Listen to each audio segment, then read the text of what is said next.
तो सबसे पहले फिर से स्वागत है आप सभी का इस क्लास में। उम्मीद है आप लोग पुरानी क्लास जो है वो रिवाइज कर लिए होगी। रिवाइज नहीं किए होगे तो आई बटन में मैं लिंक दे दूंगा, उसे देख के आप लोग पुरानी क्लास पहले रिवाइज कर लीजिए ताकि आगे की क्लास आप लोगों को अच्छे से समझ में आए। कल हम लोग देखे थे प्रोबेबिलिटी सैंपलिंग। और प्रोबेबिलिटी सैंपलिंग में मैं आप लोगों को बताया था कि प्रोबेबिलिटी सैंपलिंग की खासियत ये होती है कि पॉपुलेशन में से सैंपल में सिलेक्शन के चांसेस सारे पार्टिसिपेंट्स के इक्वल होते हैं। डिटेल में कल मैंने आप लोगों को एक्सप्लेन किया था। अगर अभी भी आप लोगों को समझ में नहीं आया तो पिछला वीडियो देख लो, समझ में आ जाएगा। प्रोबेबिलिटी सैंपलिंग में या संभाव्यता न्याय दर्श की खासियत मैंने आप लोगों को बताई थी कि इसमें पॉपुलेशन में से या जो समूह होता है, जनसंख्या होती है, उसमें से न्याय दर्श या समष्टि में सिलेक्शन के चांसेस सारे पार्टिसिपेंट्स के बराबर होते हैं। ठीक है, तो उसमें हम लोगों ने कुछ कुछ टाइप्स ऑफ प्रोबेबिलिटी सैंपलिंग हम लोगों ने देखा था कि एक तो सिंपल रैंडम सैंपलिंग होता है जिसमें हम लोग बिना किसी बेसिस के रैंडमली बिना किसी बेस के हम लोग सेलेक्ट करते हैं। दूसरा एक तरीका मैंने बताया था सिस्टमैटिक सैंपलिंग। इसमें भी मैंने बताया था कि हम लोग एक सिस्टम में रैंडम सैंपलिंग करते हैं। तीसरा जो तरीका मैंने बताया था वो था स्ट्रेटाफाइड सैंपलिंग, या इसको हम लोग बोलते हैं स्तरीकृत प्रतिचयन। इसमें हम लोगों ने क्या किया था, अपनी पॉपुलेशन को एक यूनिक क्वालिटी के बेसिस पे 3 4 5 या जितने भी ग्रुप्स हैं उसमें हम लोगों ने बांट लिया था और सारे ग्रुप्स में से कुछ लोगों को रैंडमली हमने सेलेक्ट किया था।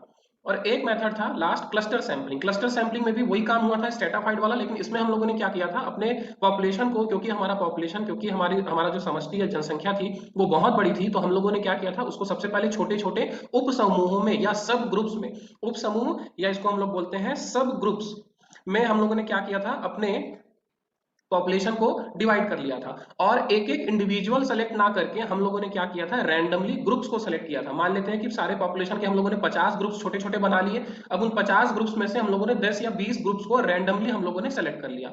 तो सबसे बेसिक जो बात समझने वाली है वो है कि प्रोबेबिलिटी सैंपलिंग में आप कोई भी मेथड अपनाओ, सिंपल, सिस्टमैटिक, स्ट्रेटाफाइड या क्लस्टर, कोई भी मेथड अगर आप अपनाते हो तो एक बात उसमें कॉमन रहेगी कि जो सिलेक्शन है वो रैंडम हो रहा है। रैंडम यानी कि आपको पता नहीं है कि आप किसे सेलेक्ट कर रहे हो, किसे नहीं कर रहे हो। सारे पार्टिसिपेंट, सारे प्रतिभागी जो हैं उनके सैंपल में सिलेक्शन के चांसेस बराबर हैं, इक्वल हैं। तो ये था आपका प्रोबेबिलिटी सैंपलिंग। डिटेल में यदि आपको समझना है तो पिछली क्लास आप देख सकते हैं, उसका लिंक भी मैं आई बटन में दे दूंगा। आज हम लोगों को शुरू करना है नॉन प्रोबेबिलिटी सैंपलिंग। तो नॉन प्रोबेबिलिटी सैंपलिंग जैसे कि नाम से ही क्लियर हो रहा है, असंभाव्यता प्रतिचयन इसको हम लोग बोलते हैं। तो नॉन प्रोबेबिलिटी सैंपलिंग में क्या होगा भाई, नॉन प्रोबेबिलिटी सैंपलिंग में ये होगा कि जितने भी प्रतिभागी किसी पॉपुलेशन में है, किसी भी पॉपुलेशन में जितने भी प्रतिभागी या जितने भी पार्टिसिपेंट्स हैं, उनका सैंपल में सिलेक्शन का चांस इक्वल नहीं रहेगा। प्रोबेबिलिटी सैंपलिंग में मैं बोला था कि जितने भी पार्टिसिपेंट्स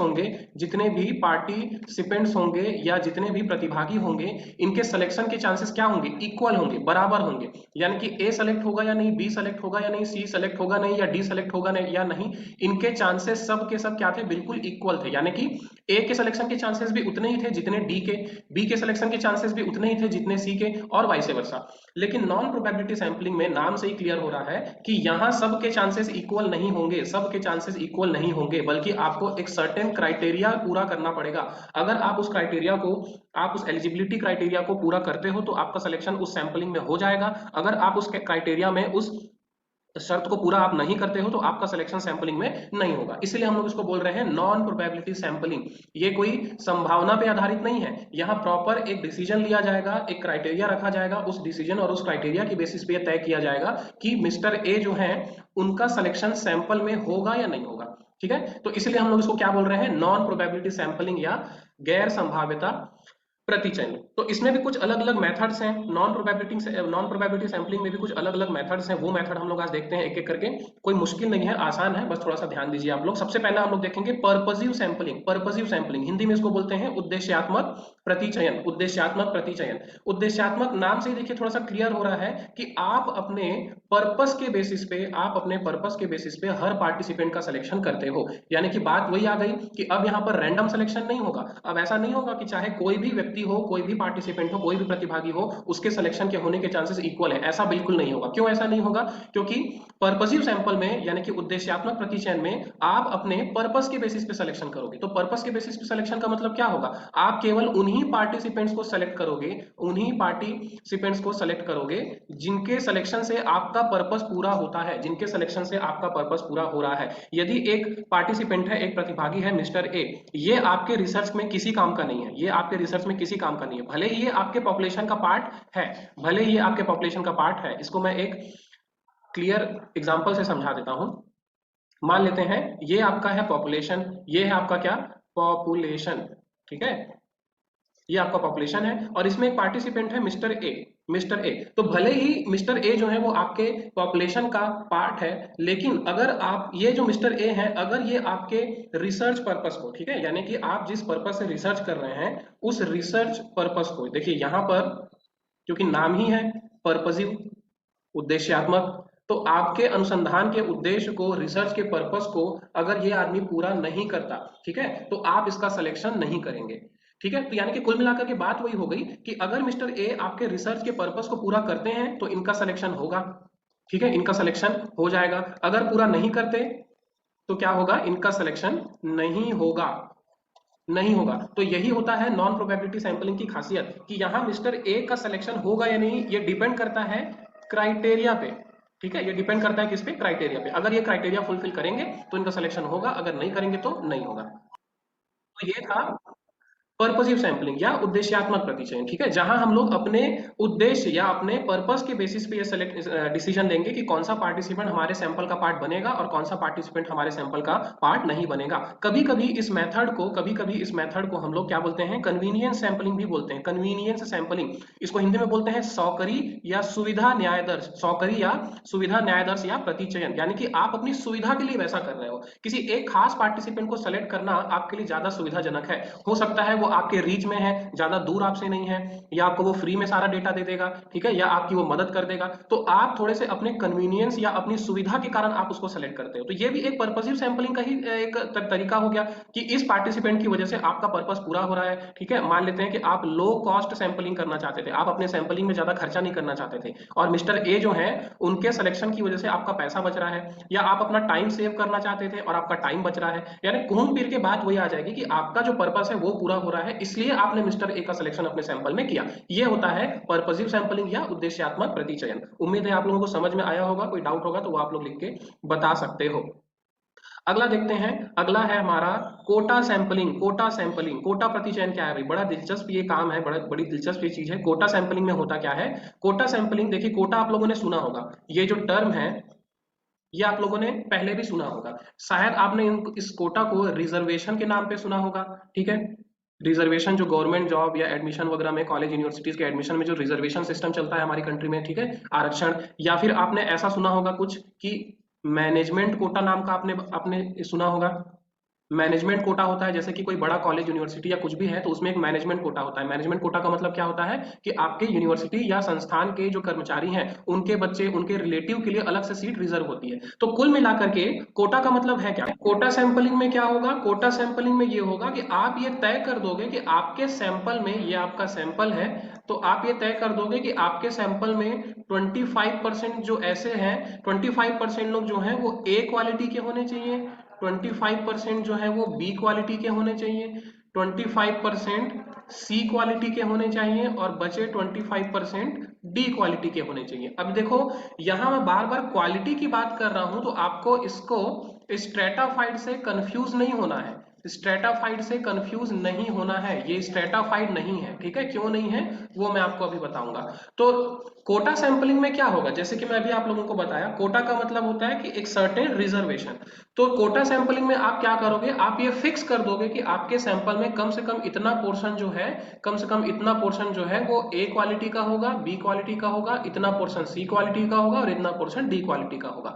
अब कोई भी एक पार्टिसिपेंट यदि है, ये आपका पॉपुलेशन है, और उसमें अगर ये एक पार्टिसिपेंट है मिस्टर एक्स, अब इनका सिलेक्शन इस सैंपल में तभी होगा जब ये व्यक्ति जो है इन चार में से कोई एक क्वालिटी रखता हो, ए बी और C D, A B C और डी, इन चार में से कोई एक क्वालिटी अगर उसमें होगी तभी उसका सिलेक्शन आपके सैंपल में होगा। भले ही मिस्टर एक्स जो है वो आपके पॉपुलेशन का पार्ट है, लेकिन इनका सिलेक्शन सैंपल में तभी होगा जब इनमें ए बी या सी डी में से कोई एक क्वालिटी होगी, ठीक है।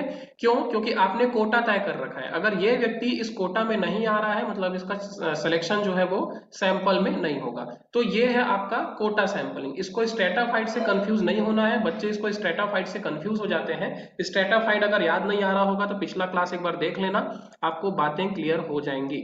तो ये था आपका कोटा सैंपलिंग। अगला है भाई आपका multi stage sampling. Multi stage sampling, multi stage sampling, multi stage sampling क्या है? हिंदी में इसको बोलते हैं बहुस्तरीय प्रतिचयन। बहुस्तरीय प्रतिचयन, मल्टी स्टेज सैंपलिंग या बहुस्तरीय प्रतिचयन का मतलब है कि जब आपका पॉपुलेशन साइज बहुत ज्यादा बड़ा है, बहुत ज्यादा बड़ा मतलब कि मान के चलिए कि आप एक नेशन लेवल पे, यानी कि राष्ट्र, पूरे देश के लेवल पे आप रिसर्च कर रहे हो।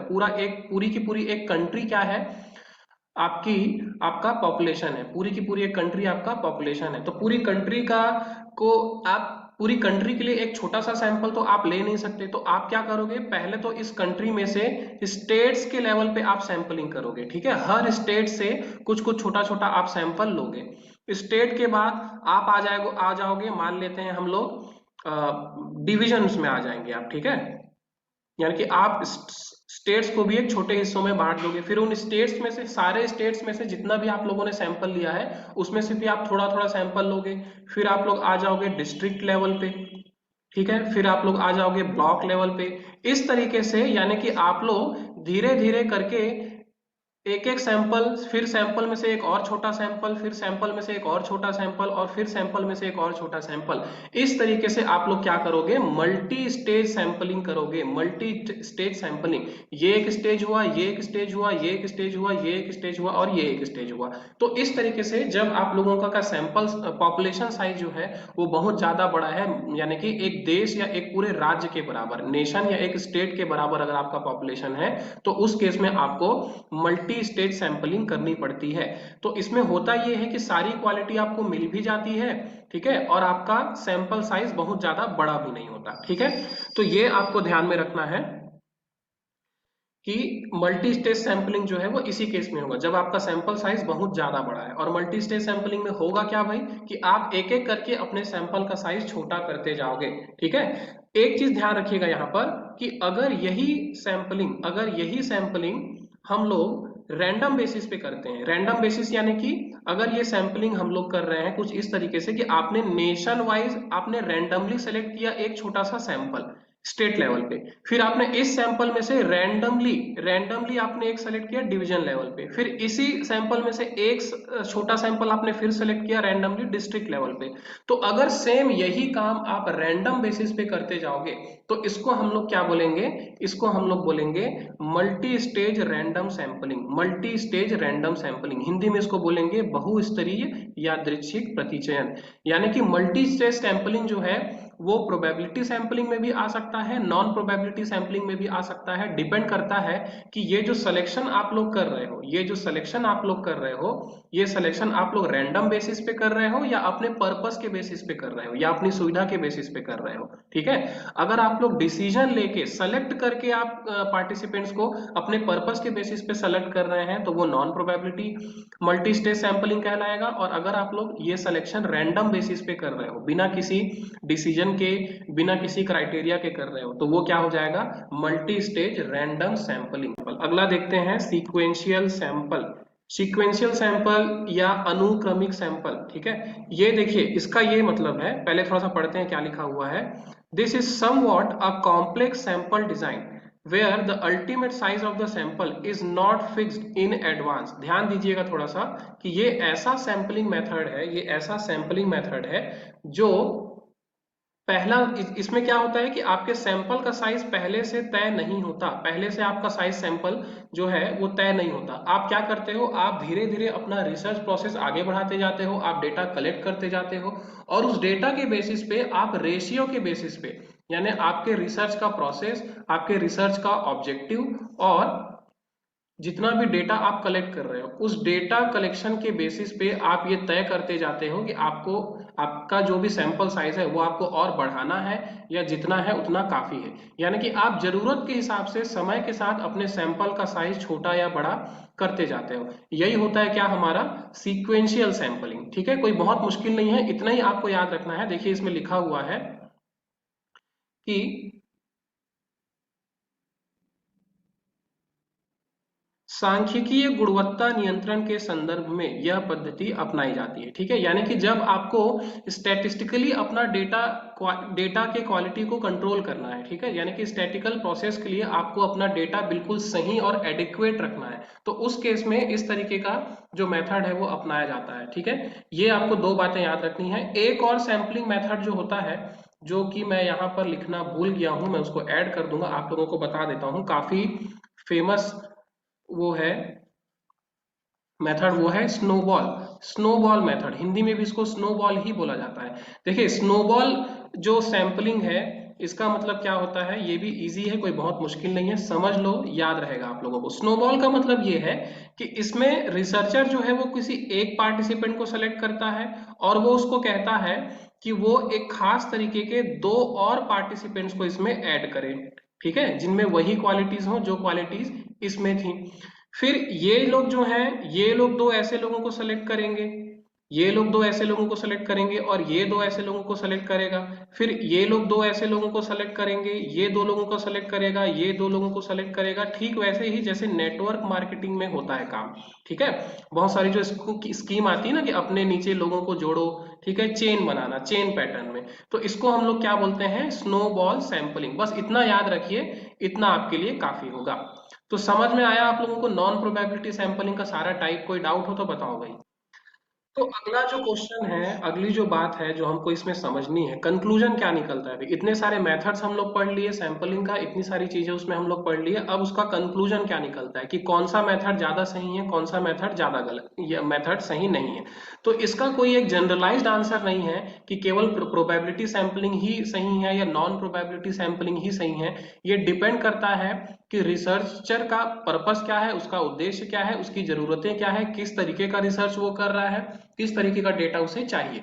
तो इस पे डिपेंड करता है कि उसे कौन सा सैंपलिंग मेथड अपनाना चाहिए। ठीक है, इसके अलावा एक और बात भी ये है कि अगर रिसर्चर चाहे तो वो मिक्स्ड सैंपलिंग मेथड भी अपना सकता है, मिश्रित प्रतिचयन, यानी कि वो दो तीन टाइप के सैंपलिंग की क्वालिटी को यूज करके वो अपना सैंपल बना सकता है। So there is no hard and fast rule to choose your sample. कोई रूल नहीं है, कोई रूल बुक नहीं है कि इसी तरीके से आपको अपना सैंपल सेलेक्ट करना है। तो एक देख लेते हैं बेसिक कि कौन से केस में किस टाइप का सिलेक्शन करना चाहिए हमको। तो देखिए, जब अगर आपका पॉपुलेशन साइज छोटा है, यानी कि बहुत ज्यादा बड़ा वो है नहीं, एक डिस्ट्रिक्ट लेवल, एक गांव के लेवल पे, एक शहर के लेवल पे अगर है, ठीक है, सिटी आपका पॉपुलेशन है या एक डिस्ट्रिक्ट आपका पॉपुलेशन है, ठीक है, यानी कि आपका सैंपल साइज, पॉपुलेशन साइज जो है वो बहुत ज्यादा बड़ा नहीं है, और आपको किसी यूनिक क्वालिटी या किसी यूनिक मैटर पे आपको रिसर्च करना है, ठीक है, यानी कि आपको बहुत ज्यादा वेरिएशन वाला सैंपल आपको चाहिए नहीं। तो उस केस में एडवाइजेबल होता है, उस केस में ये एडवाइजेबल होता है, सलाह दी जाती है उस केस में कि आपको प्रोबेबिलिटी सैंपलिंग अपनाना चाहिए। ठीक है, प्रोबेबिलिटी सैंपलिंग आपको अपनाना चाहिए। प्रोबेबिलिटी सैंपलिंग के फायदे क्या है भाई, प्रोबेबिलिटी सैंपलिंग के फायदे क्या है? एक तो फायदा इसका ये है कि ये बहुत टाइम सेव करता है, यानी कि आपका टाइम बचाता है, आपको ज्यादा क्राइटेरिया बनाना नहीं है, ज्यादा समय इसमें लगेगा नहीं, रैंडमली आप एक बहुत ही आसान तरीके से बिना किसी ज्यादा क्राइटेरिया के आप अपना सैंपल सेलेक्ट कर लेते हो। और क्योंकि समय ये बचा रहा है तो आपका टाइम भी ये बचाएगा। ठीक है, टाइम भी आपका बचाएगा, आपकी मेहनत कम लगेगी, यानी कि आपका एफर्ट भी सेव होगा, मेहनत कम लगेगी यानी कि आपका एफर्ट भी बचेगा। तो ये सारी क्वालिटीज हैं। और एक सबसे अच्छी क्वालिटी जो प्रोबेबिलिटी सैंपलिंग की होती है वो ये होती है कि प्रोबेबिलिटी सैंपलिंग में जो है बायस या पक्षपात के चांसेस बहुत कम होते हैं। ठीक है, बायस या पक्षपात होने की संभावना जो है वो बहुत कम होती है, यानी गलती से थोड़ी बहुत बायसनेस हो भी जाए शायद, और उसको भी हम लोग बहुत आसानी से रिजॉल्व कर सकते हैं, यानी कि उसका भी हम लोग बहुत आसानी से निदान कर सकते हैं। तो प्रोबेबिलिटी सैंपलिंग मेथड का सबसे अच्छा फायदा जो है वो है कि it is free from biasness. किसी भी तरीके का बायसनेस इसमें नहीं होता है, क्योंकि आप रैंडमली सेलेक्ट कर रहे हो, आपको भी पता नहीं कि कौन सेलेक्ट होगा कौन सेलेक्ट नहीं होगा। और इसी तरीके से अगर हम लोग बात करें नॉन प्रोबेबिलिटी सैंपलिंग की, तो भाई नॉन प्रोबेबिलिटी सैंपलिंग आपको कब यूज करना चाहिए? नॉन प्रोबेबिलिटी सैंपलिंग जो है वो आपको कब यूज करना चाहिए?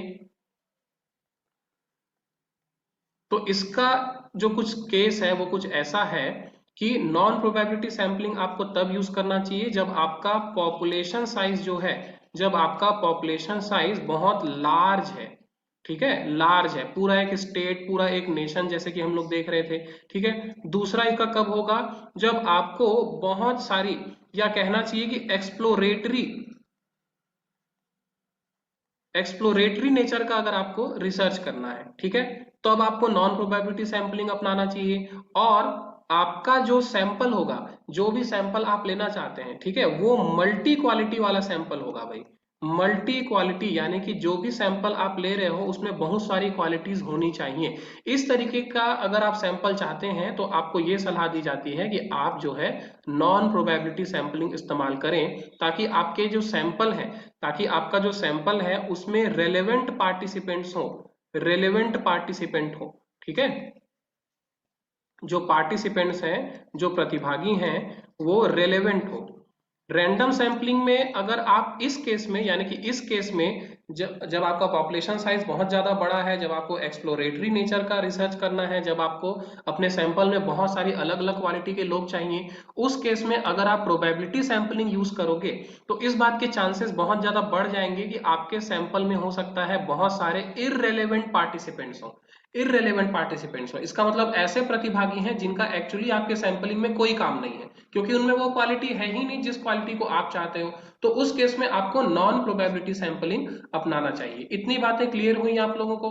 पांचवा स्टेज था हमारा जिसमें हम लोगों को अपना सैंपल सेलेक्ट करना था। बहुत इंपॉर्टेंट टॉपिक है ये सैंपलिंग, इसको रट लेना, अच्छे से पढ़ लेना, कोई डाउट होगा तो वो बता देना। अगले स्टेप में हम लोग आते हैं, वो है डेटा कलेक्ट करने का, अंकों का संकलन, अंकों का संकलन, डेटा कलेक्ट करना। अगला आपका काम है, आप डेटा सेलेक्ट करेंगे, डेटा कलेक्ट करेंगे, आंकड़ों का संकलन करने। तो क्या होता है भाई आंकड़ों का संकलन में, होती क्या चीजें हैं? देखिए डेटा जो है वो दो टाइप का होगा। रिसर्च में डेटा जो होता है वो दो टाइप का होता है, एक प्राइमरी डेटा होता है और एक होता है सेकेंडरी डेटा। तो सेकेंडरी डेटा के बारे में मैं आप लोगों को थोड़ा सा लिटरेचर रिव्यू के टाइम पे बता चुका हूं, पिछले वीडियो में देख लेना आप लोग। आज हम लोग थोड़ा सा समझते हैं कि प्राइमरी डेटा क्या होता है। तो भाई देखिए प्राइमरी डेटा का मतलब है फ्रेश डेटा। फ्रेश डेटा मतलब कि वो डेटा आप खुद ऑब्टेन कर रहे हो, वो डेटा आप खुद जनरेट कर रहे हो। और वो डेटा जनरेट कैसे करोगे ये भी हम लोग पिछले चैप्टर में देख चुके हैं। वो डेटा आप कैसे जनरेट करोगे? ऑब्जर्वेशन के थ्रू, ठीक है, पर्सनल इंटरव्यूज के थ्रू और क्वेश्चन आयर के थ्रू। तो प्राइमरी डेटा जो है वो आपको कलेक्ट करना है। जैसे कि मैंने बताया कि दो टाइप का डेटा होता है आपके पास, एक होता है प्राइमरी डेटा, एक होता है सेकेंडरी डेटा, ठीक है, प्राइमरी डेटा और सेकेंडरी डेटा। तो प्राइमरी डेटा क्या होगा, मैंने आप लोगों को बता दिया कि फ्रेश डेटा रहेगा, ठीक है। फ्रेश डेटा मतलब कि वो डेटा आप खुद फर्स्ट हैंड ऑब्टेन कर रहे हो, वो डेटा आप खुद फर्स्ट हैंड जनरेट कर रहे हो, किसी और कहीं और से वो रेडीमेड डेटा आप लेके नहीं आ रहे हो। अब ये प्राइमरी डेटा कलेक्ट करने का जो तरीका था, ऑब्जर्वेशन, पर्सनल इंटरव्यू और क्वेश्चन आया, ये हम लोग पिछली क्लास में डिटेल में डिस्कस कर डाले हैं। अगर आप लोगों को ये अब पता नहीं है या वो क्लास आप मिस कर दिए थे वो वीडियो एक बार देख लो, बहुत अच्छे से उसमें हम लोगों ने डिस्कस किया था, आप लोगों को सारी बातें क्लियर हो जाएंगी। ऑब्जर्वेशन क्या होता है ये भी मैंने आप लोगों को बताया था, पर्सनल इंटरव्यू क्या होता है ये भी, और क्वेश्चनायर क्या होता है ये भी। उसमें हम लोग ये भी देखे थे कि किस किस टाइप का क्वेश्चन होता है, किस किस तरीके का इंटरव्यू होता है, और ऑब्जर्वेशन हम लोग कैसे करते हैं, ये सारी चीजें मैं आप लोगों को बताया था। तो सेम चीज मैं यहाँ पर रिपीट नहीं करूंगा। तो ये आपका अगला स्टेप हो गया क्या, डेटा कलेक्ट करना। इसके बाद उसके बाद अगला हमारा जो स्टेप रहेगा वो है execution of the project, execution of the project, यानी कि प्लानिंग तो भैया बहुत कर लिए, प्लानिंग तो बहुत कर लिए, अब टाइम है उसको एक्टिव करने का, उस पर एक्शन लेने का। तो एग्जीक्यूशन ऑफ प्रोजेक्ट, प्रोजेक्ट का मतलब सिंपल सा ये है, हिंदी में इसको बोलते हैं, हिंदी में इसको बोला जाता है कि आपकी जो आपने जो प्लान बनाया था, जो प्रोजेक्ट आपने रखा था, वो आप उसे क्या करते हैं, एग्जीक्यूट करते हैं, उसको आप क्रियान्वित करते हैं, क्रियान्वयन करते हैं। तो इसका मतलब सिर्फ ये है कि अभी तक जो भी आपने प्लानिंग की थी, यानी कि आपने रिसर्च ऑब्जेक्ट बनाया था, अपने शोध का उद्देश्य आपने बनाया था, रिसर्च प्रॉब्लम आपने डिसाइड किया था, उसके बाद आपने रिसर्च डिजाइन आपने तैयार किया था, ठीक है, उसके बाद आप सैंपलिंग भी देख लिए कि भैया सैंपलिंग कैसे करना है। अच्छा, सैंपलिंग के पहले आपने हाइपोथेसिस एस्टेब्लिश किया था, ठीक है। तो ये अभी तक की जो भी प्लानिंग आपने की है, अब समय आ गया है कि आप उसे क्या करें, एग्जीक्यूट करें। एग्जीक्यूट करें यानी कि जो भी आपने प्लान बनाया था अब उसे आप क्रियान्वित करें। इसका मतलब सिर्फ इतना है, ठीक है। अगला स्टेप आएगा भाई, अगला स्टेप आएगा कि इतने सारे प्रोसेस करने के बाद आपको जो डेटा मिला, आप उस डेटा का एनालिसिस शुरू करें। आप उसे डेटा को एनालाइज करें, आंकड़ों का विश्लेषण करें। भाई आपने डेटा इकट्ठा क्यों किया? डेटा इकट्ठा करके उसको बेचने के लिए थोड़ी डेटा इकट्ठा किया हो, आपको उसे एनालाइज करना है। एनालाइज करोगे तभी तो पता चलेगा कि जो हाइपोथेसिस आपने स्टैब्लिश किया था, जो प्राकल्पना आपने स्थापित की थी, वो सही है कि गलत है, नल हाइपोथेसिस सही है या अल्टरनेट हाइपोथेसिस सही है। तो ये काम कब होगा भाई? जब आप अपना डेटा एनालाइज करोगे। अब देखिए डेटा एनालिसिस में कौन कौन सी चीजें आपको याद रखनी है। डेटा एनालिसिस में हम लोग करते क्या है, एक तो हम लोग करते हैं कैटेगरीज में उसको बांटते हैं, उसका वर्गीकरण करते हैं। जितने भी आंकड़े आपने इकट्ठे किए हैं, आप क्या करोगे, उसे अलग अलग कैटेगरी में डिवाइड करोगे। अगर कोई बल्की डेटा है आपके पास, बल्की डेटा का मतलब होता है कि बहुत ज्यादा हैवी डेटा, बहुत सारा डेटा, एक ही किसी टॉपिक से रिलेटेड बहुत सारे आंकड़े, बहुत सारा इंफॉर्मेशन आपको मिला है, यानी कि जल्दी उसे आसानी से एनालाइज करना पॉसिबल नहीं है। तो उस केस में आप क्या करोगे, आप उसको डिवाइड कर दोगे इन फ्यू मैनेजेबल ग्रुप्स, यानी कि आप उसको छोटे छोटे ग्रुप्स में डिवाइड कर दोगे, थोड़ा सा और उसको क्लासीफाई कर दोगे और फिर एक एक करके आप उसे डील करोगे, ठीक है। इसके बाद एक चीज आपको एनालिसिस में याद रखनी है, वो है कोडिंग, कूट लेखन इसको बोलते हैं, कूट लेखन या कोडिंग। कोडिंग का मतलब ये है कि आप अपने डेटा को अलग अलग कोड्स में डिवाइड कर देते हो। जैसे कि हम लोग अपने स्टूडेंट्स को मार्क्स देते हैं, टीचर्स अपने स्टूडेंट्स को मार्क्स देते हैं, तो वो लोग उसको किस तरीके का कोड देते हैं, A+, A, B+, B, C+, या ये क्या है, ये एक तरीके का कोड है। तो आपको क्या करना है, आपको अपने इंफॉर्मेशन को, अपने डेटा को इस तरीके से उसकी कोडिंग करनी है ताकि उसे एनालाइज करना और ज्यादा आसान हो जाए, ठीक है। एक और चीज इसमें आपको क्या रखना है कि आपको इसका टेबुलेशन करना है। टेबुलेशन यानी कि आपको इसको अलग अलग चार्ट्स में, अलग अलग टेबल्स में सिस्टमाइज कर लेना है, ऑर्गेनाइज कर लेना है, ठीक है। जिस तरीके से हम लोग अपना अकाउंट बनाते हैं, तो अकाउंटिंग में हम लोग करते क्या है, ये जो हम लोग अकाउंट बनाते हैं, अलग अलग खाते बनाते हैं, वो एक तरीके का फॉर्म ऑफ टेबुलेशन ही है, ठीक है। वो एक टेबुलेशन प्रक्रिया ही है, सारणीकरण ही है, जिसको हम लोग डबल एंट्री सिस्टम के बेस पे करते हैं। लेकिन है क्या, वो बेसिकली एक तरीके का टेबुलेशन है, ठीक है। एक और काम हम लोग करते हैं एनालिसिस के टाइम पे, वो है एडिटिंग या संपादन। एडिटिंग का मतलब होता है जरूरी डेटा को थोड़ा सा और इम्प्रोवाइज करना, गैर जरूरी डेटा, जो अननेसेसरी इररिलेवेंट डेटा जो आपके पास है, उसे डिलीट कर देना, ठीक है। डेटा को अलग अलग नाम में नाम देना, उसे अलग अलग तरीके के क्राइटेरिया में उसे डिवाइड करना।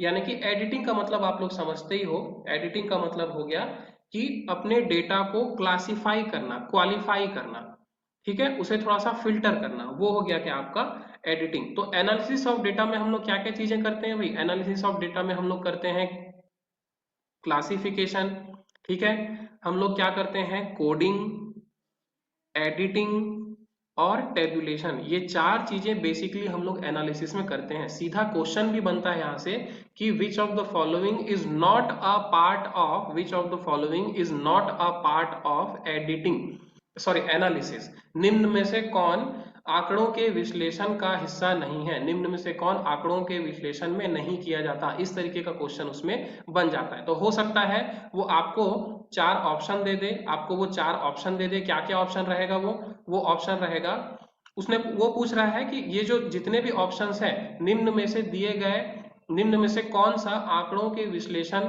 का अंग नहीं है, यानी कि एनालिसिस में आप क्या चीजें नहीं करते, वो ऐसा पूछ रहा है। तो एक वो बोल दिया क्लासिफिकेशन, ठीक है, एक वो बोल दिया क्या, क्लासिफिकेशन। दूसरा ऑप्शन वो दे दिया टेब्यूलेशन, दूसरा ऑप्शन आपको वो दे देगा टेबुलेशन। तीसरा वो दे देगा ऑप्शन आपको एडिटिंग, और चौथा ऑप्शन आपको वो दे देगा सैंपलिंग। तो आपको आंसर पता है, सैंपलिंग तो भैया खुद एक अपने आप में एक प्रोसेस है, तो वो एनालिसिस का पार्ट थोड़ी है। क्लासिफिकेशन एनालिसिस का पार्ट है, टेबुलेशन एनालिसिस का पार्ट है, एडिटिंग एनालिसिस का पार्ट है, और एक और क्या चीज है जो हम लोग देखे थे, वो था कोडिंग। कोडिंग भी एनालिसिस का पार्ट है, लेकिन सैंपलिंग को एनालिसिस का पार्ट नहीं है। तो ये मैंने आप लोगों को एक एग्जांपल दिया कि किस तरीके से वो आप लोगों को क्या कर सकता है, एक क्वेश्चन बना सकता है भाई यहाँ से। तो इसका आप लोगों को ध्यान रखना है। उम्मीद है आप लोगों को इतनी बातें समझ में आई होंगी। आगे बढ़ते हैं। तो अगला आपका प्रोसेस रहेगा क्या, अगला आपका प्रोसेस रहेगा हाइपोथेसिस टेस्टिंग। हाइपोथेसिस टेस्टिंग, जो आपने हाइपोथेसिस एस्टेब्लिश किया था तीसरे या चौथे स्टेज में, अब आप उसको टेस्ट करोगे। ठीक है, तो अभी तक आपने क्या कर लिया, आपने रिसर्च डिजाइन बना लिया, आपने डेटा इकट्ठा कर लिया, आपने सैंपलिंग कर ली, आपने उसको एनालाइज भी कर लिया, एडिटिंग, कोडिंग, टेबुलेशन आपने कर लिया। अब समय है किसका, अपना हाइपोथेसिस टेस्ट करने का, अपना हाइपोथेसिस टेस्ट करने का। और ये हाइपोथेसिस आप टेस्ट कैसे करोगे भाई, ये हाइपोथेसिस आप टेस्ट करोगे, ये हाइपोथेसिस आप टेस्ट करोगे अपने स्टैटिस्टिकल टूल्स को यूज करके। स्टैटिस्टिकल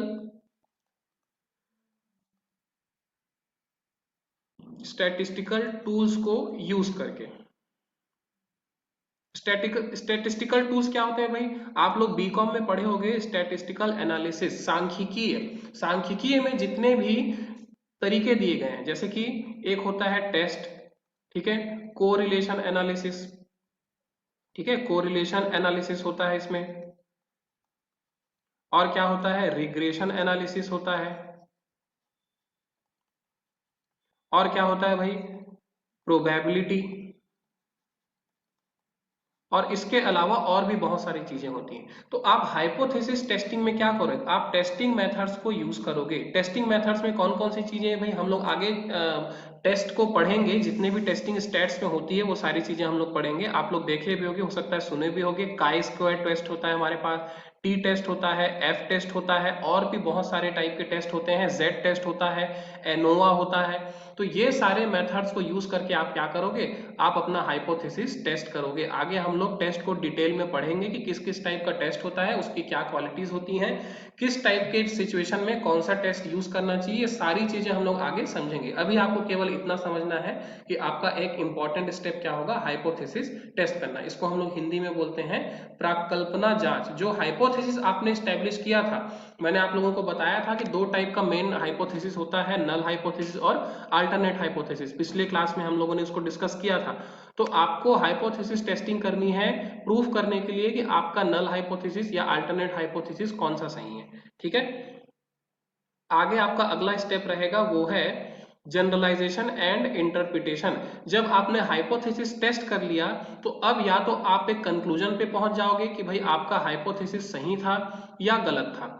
ठीक है, या फिर अगर आपने कोई हाइपोथेसिस इस्टेब्लिश नहीं किया था, अगर आपने हाइपोथेसिस इस्टेब्लिश नहीं किया था, मैंने आप लोगों को बताया था कि हाइपोथेसिस इस्टेब्लिश करना कोई कंपलसरी नहीं है। अगर आप डिस्क्रिप्टिव टाइप का रिसर्च कर रहे हो तो वहां हाइपोथेसिस की जरूरत पड़ती भी नहीं है। ठीक है, तो अगर ऐसी कोई बात है तो आप एक जनरलाइज्ड थ्योरी इस्टेब्लिश करोगे। जब आप अपना हाइपोथेसिस टेस्ट कर लोगे या जब सारा एनालिसिस आप कर लोगे, तो आप क्या करोगे, आप एक जनरलाइजेशन दोगे।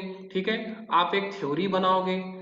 तो अगर आपके पास हाइपोथेसिस है तो आप उस हाइपोथेसिस को प्रूफ या डिसप्रूव करोगे। अगर आपके पास हाइपोथेसिस नहीं था तो आप क्या करोगे, आप जनरलाइजेशन करोगे, जनरलाइजेशन करोगे और उसका इंटरप्रिटेशन करोगे। आप एक थ्योरी स्टैब्लिश करोगे कि ऐसी ऐसी चीजें होनी चाहिए। ठीक है, तो हाइपोथेसिस टेस्टिंग के बाद आपका जो अगला स्टेप रहेगा वो रहेगा जनरलाइजेशन या इंटरप्रिटेशन।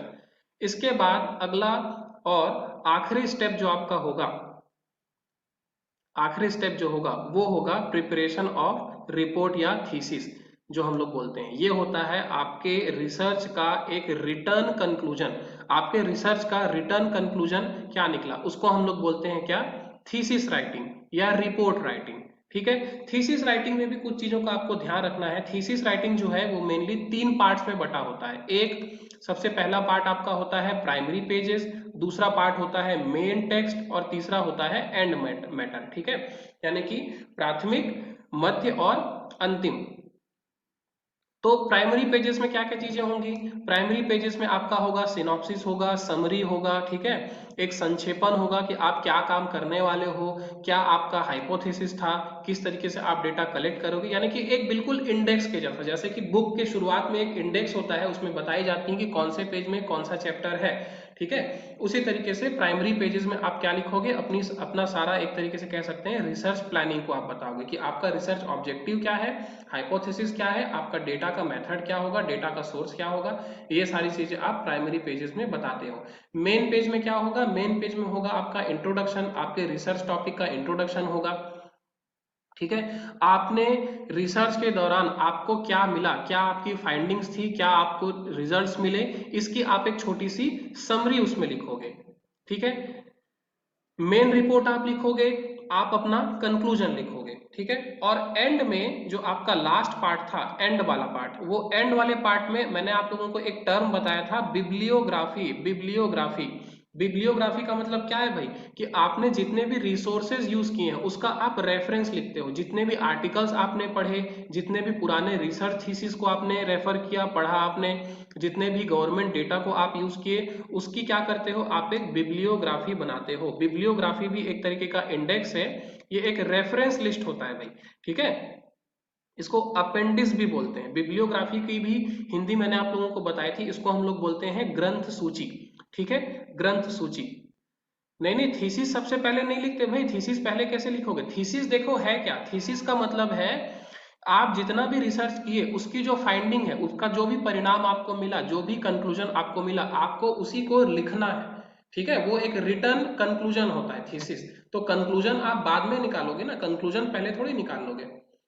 तो आखिरी आपका पार्ट जो रहेगा वो क्या है, मेन एंड पार्ट जो रहेगा आपके रिपोर्ट राइटिंग का, वो रहेगा बिब्लियोग्राफी। ठीक है, आप उसमें बताओगे कि जितना भी डेटा आपने लिया वो डेटा आपको कहाँ से मिला और कौन कौन से रेफरेंसेस आपने लिए हैं। ये था आपका स्टेप्स ऑफ रिसर्च। इतनी चीजें आपको याद रखनी है। स्टेप्स ऑफ रिसर्च में मेन आपको कौन कौन सी चीजें याद रखनी है भाई, वो है हाइपोथेसिस। ठीक है, आपके एग्जाम के लिए जो चीजें जरूरी हैं वो मैं आपको बता रहा हूं। एक है आपका हाइपोथेसिस, एक है आपका सैंपलिंग।